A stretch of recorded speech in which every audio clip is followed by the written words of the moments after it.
Let's go. You're listening to Making Data Simple, where we make the world of data effortless, relevant, and yes, even fun. Hi, folks. You're here, Making Data Simple podcast. Al Martin speaking. Today I have a returning guest, Lynne Snead. So let's jump right in.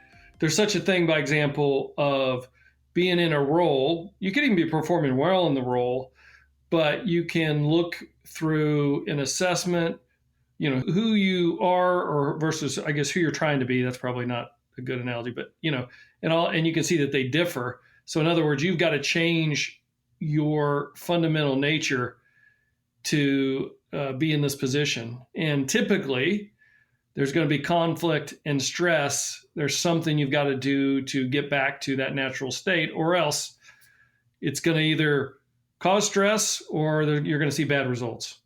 Well, you're right on target, because when we have high stress because somebody is needing to push themselves in a direction that is not in their natural skill set, it causes stress. We actually can see on the assessment very clearly when someone is working so hard to be something they're not by nature.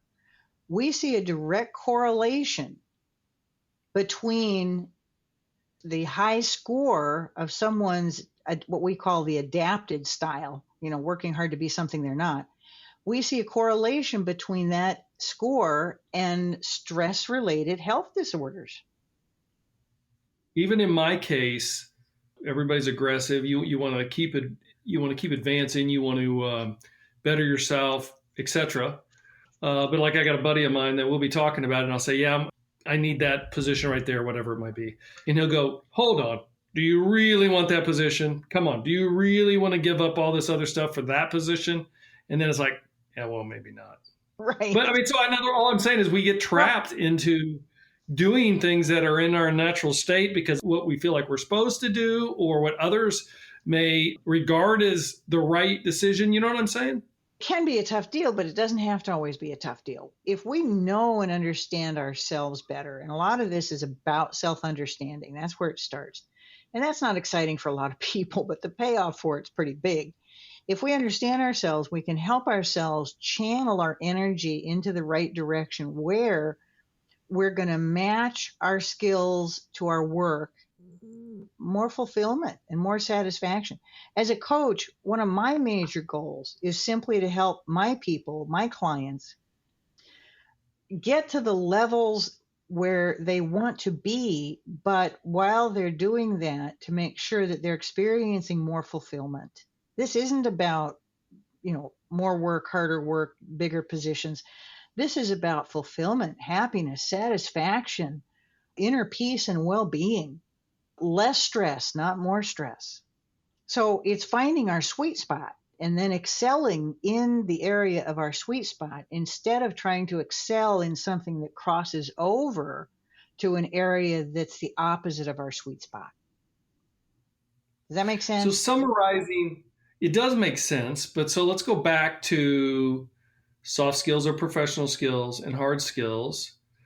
Any advice that you have in terms of determining, which ones you need to improve on, the balance that you need to have? And then as a part B, I'll just give you a heads up that then I want to talk about, how you would recommend setting goals, since we're in the setting goals season and we're really close to 2021. But back to, how do you determine soft skills? How do you measure soft skills?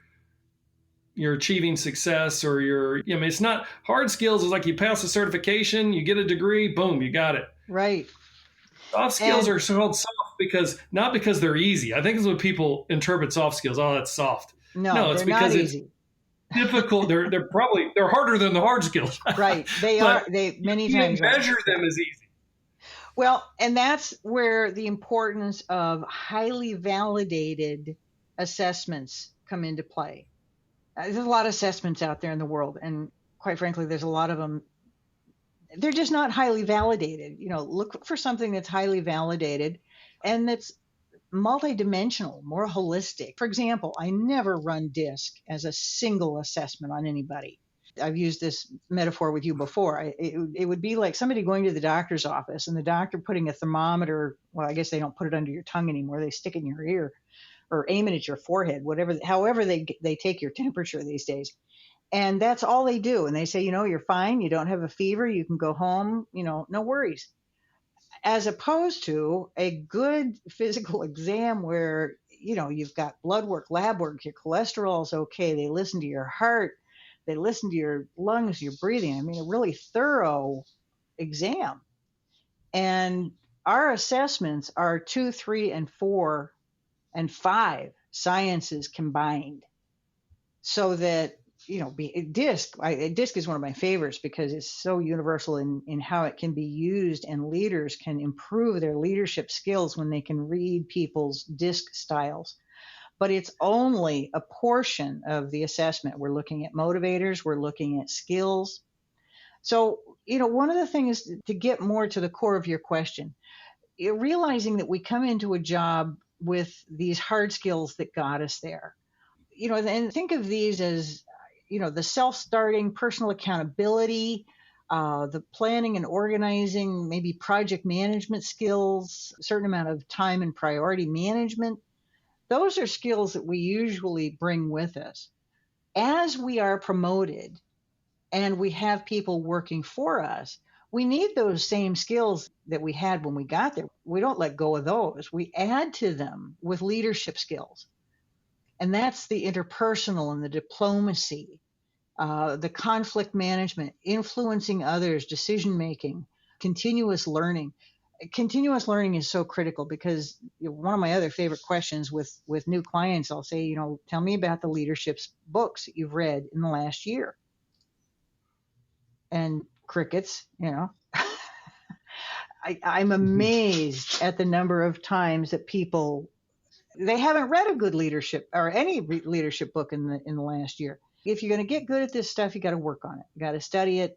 I'm an avid reader, have been for all of my professional years. A good majority of what I've learned because of what I've read.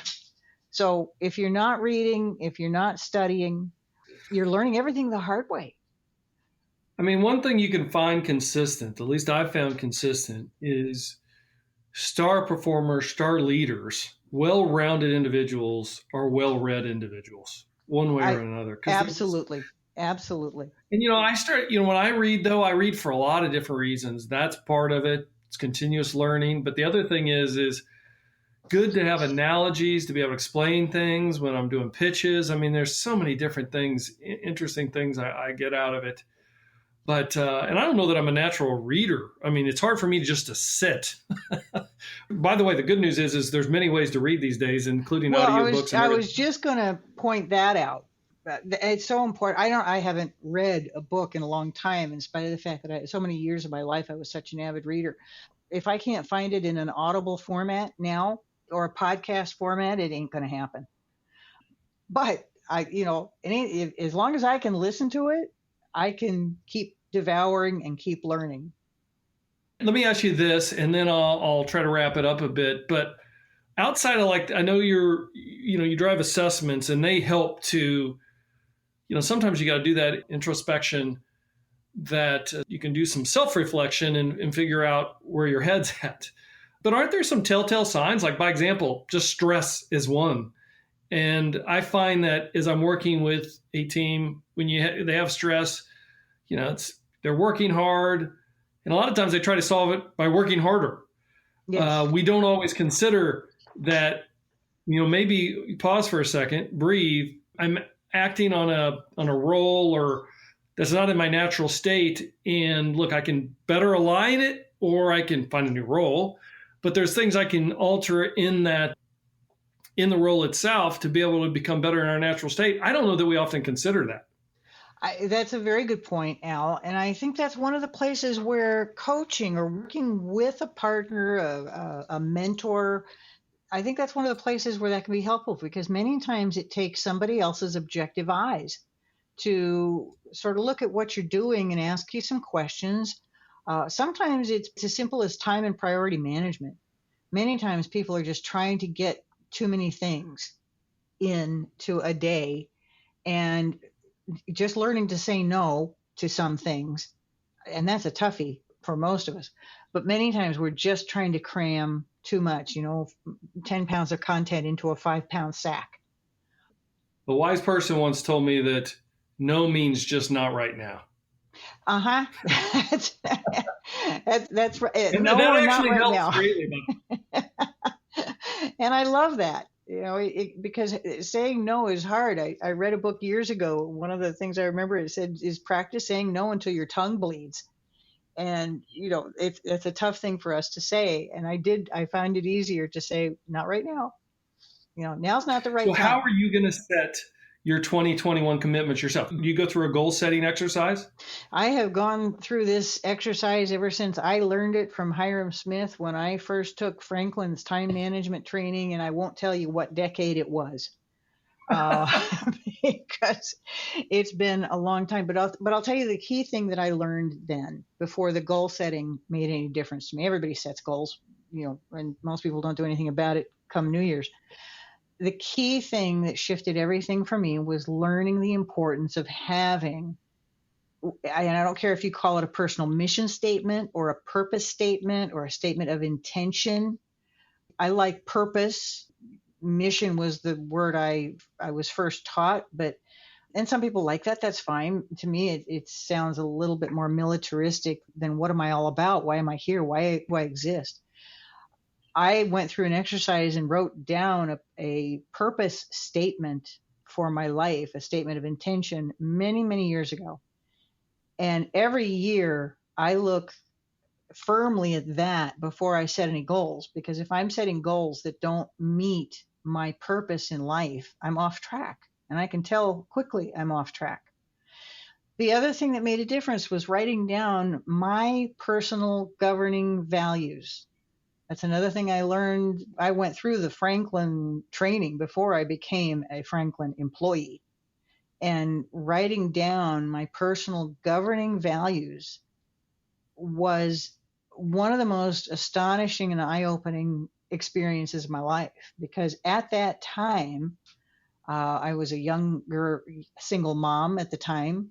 I wrote down this list, this exercise in the class, and I have to admit, I looked at the list and I was very humbled, because I realized that there was very little resemblance between my life and what was on this list. And I started writing goals that would bring my life into alignment with that list. And I set 5-year goals for myself, and in 2 years I had met those goals. And they were life-changing goals. You were able to do that because it was in concert with your mission statement. Mission statement and my values. And that combination became the drive for me, and has been my drive ever since. It's been my drive throughout my entire life.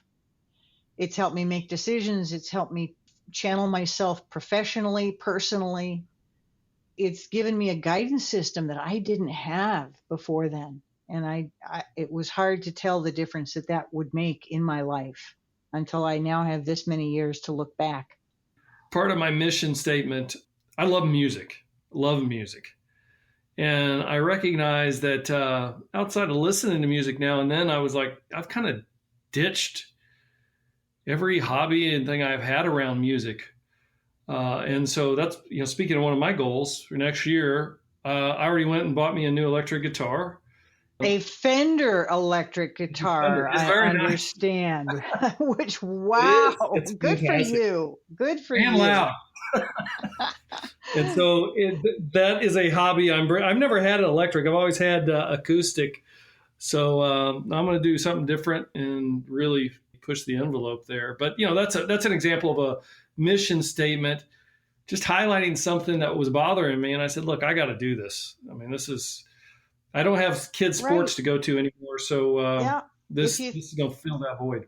If you think in terms of, I like to refer to it as line of sight between my mission, my values, my goals, and my projects.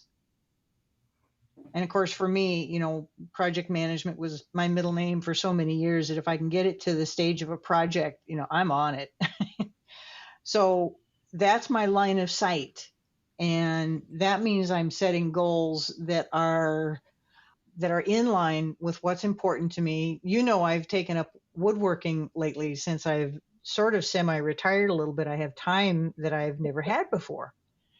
And oh my goodness, I am just loving what I'm doing. And now I have to say, I know I'm speaking to a different generation. There's things you get to do when you retire or semi-retire that you don't get to do yet when you are knee deep in building your career. But recognize the difference between your career development and your hobbies, and make sure that not all of your energy is going to your hobbies if you're still in the stage of your life where career development really matters, because it takes time and study. I didn't have time for this kind of playing when I was building my career. Well, then Kate and I have got to be a thorn in your side, because I think we're single-handedly trying to take you out of retirement. Oh, and I'm loving every second of it. I get to do both.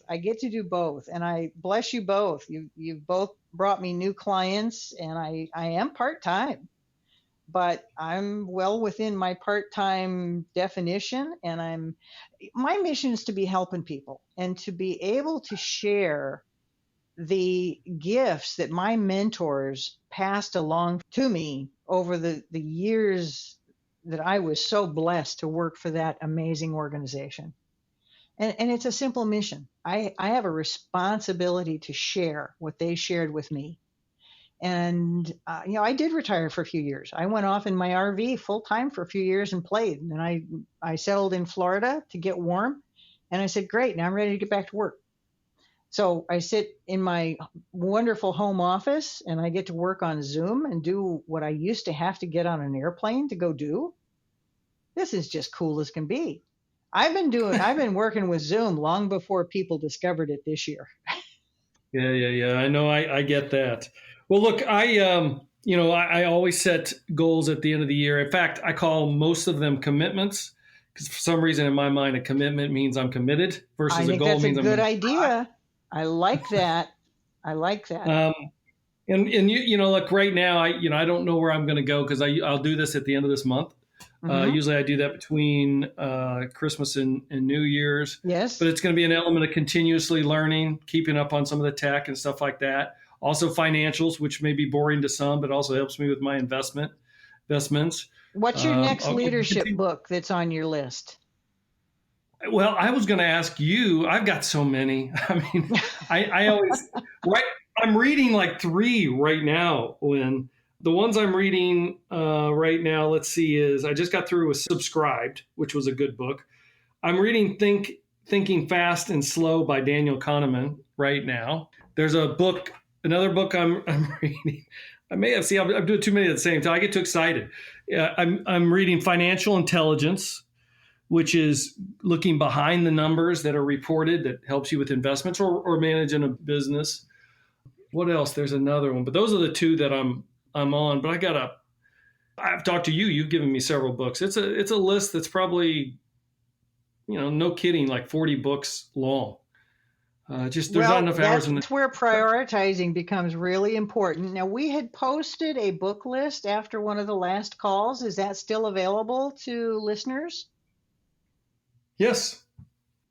Kate's listening, so we can put it back out in the show notes. That's on my list, of course. Okay. I do have a question for you before we end. All and right. One of those books that we've read, and some of them like 7 Habits, I think everybody should read. I've read it twice. That was a recommendation you gave. I've already read it, but I read it again because it was so good.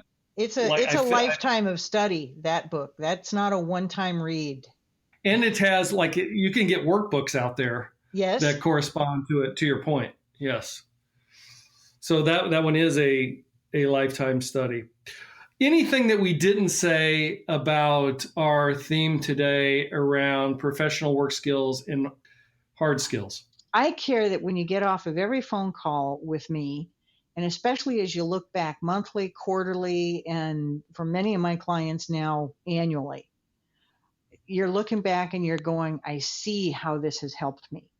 And wow, I wouldn't have wanted to undertake this career venture without this kind of help. That's what I go for. That's fair. If we could clone you and Kate, if we could clone you, the people who go to work, it would be a happier world.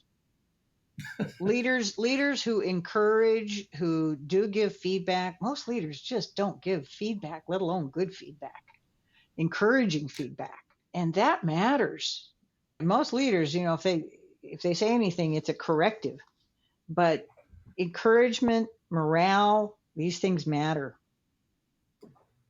All right, Lynn, I'm going to wrap up. This has been fantastic, but I'm going to do one quick thing before we do.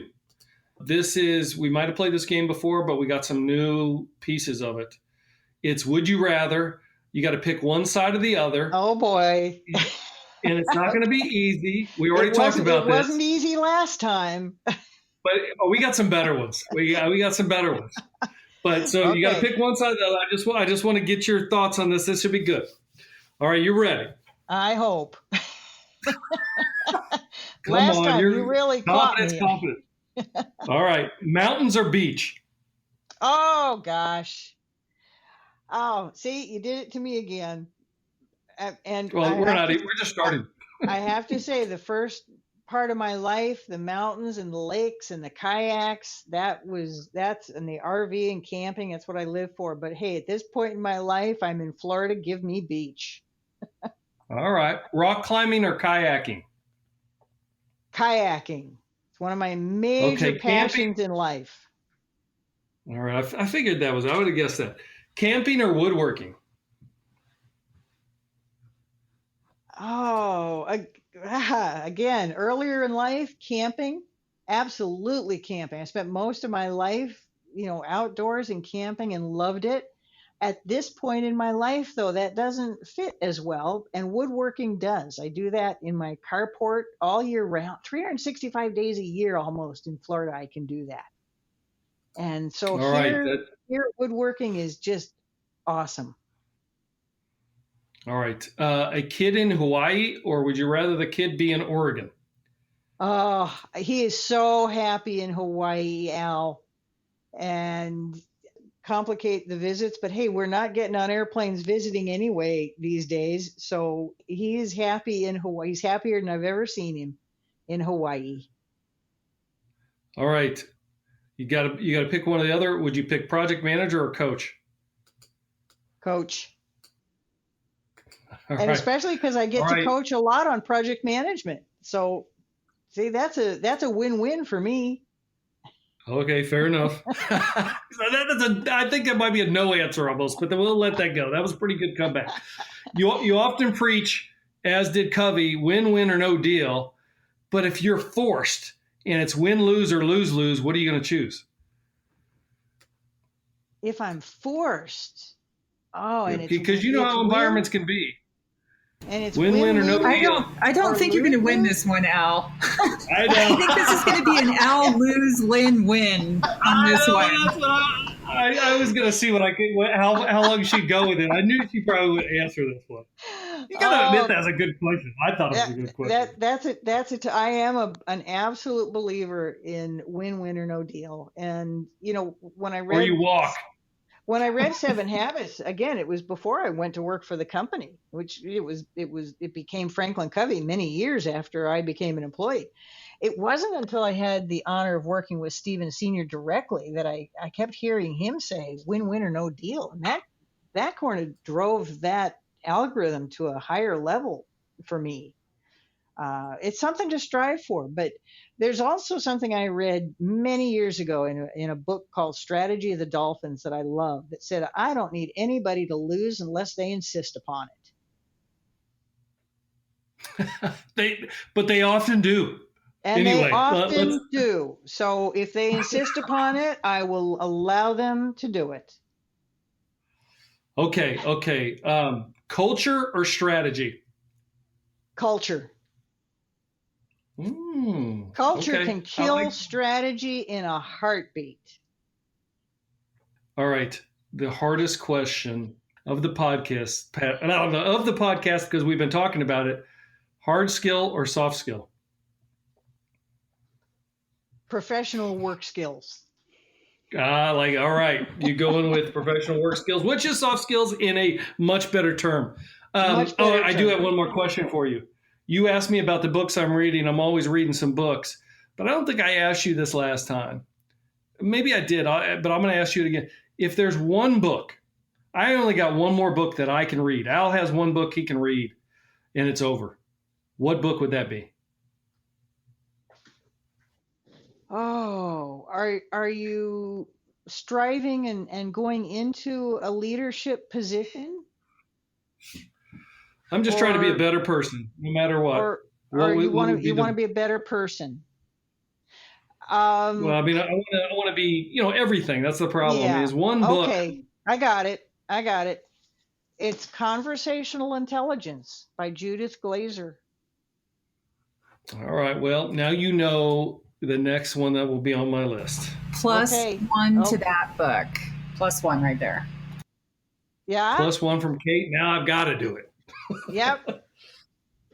All right. Yep. Kate has been a fan of this one. And by the way, you can find some excellent video of Judith. It's Judith E. Glaser. If you go to YouTube and search by her name, unfortunately, Judith passed away just maybe a year and a half ago, which is just a great loss to the coaching community, the leadership community, but her work lives on, her organization lives on.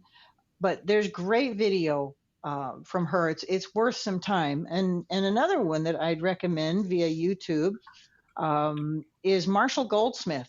He's another of my favorites. Marshall Goldsmith and Daniel Goleman.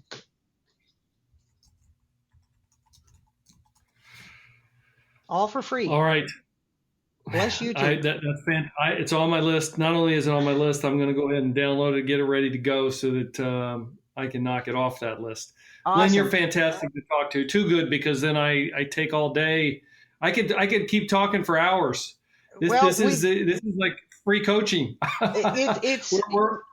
It's our styles. When you look at our styles, and this is true, I think, Kate, of all three, our styles are a good match. We complement each other. We enjoy working together. This is the easy stuff.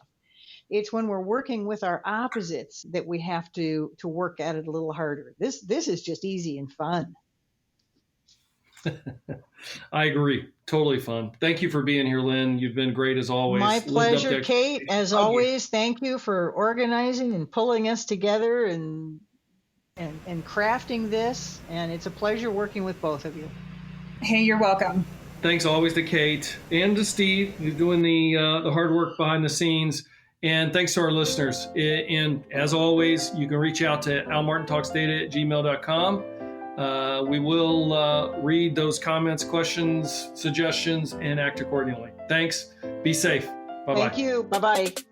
Thanks for listening to the Making Data Simple podcast, where we make data fun. Be sure to visit IBMBigDataHub.com/podcast to access the show notes and uncover even more great episodes. Remember, the views expressed here are those of the host and its guests, and do not necessarily represent the views of IBM. Until next time, let's go. Over and out.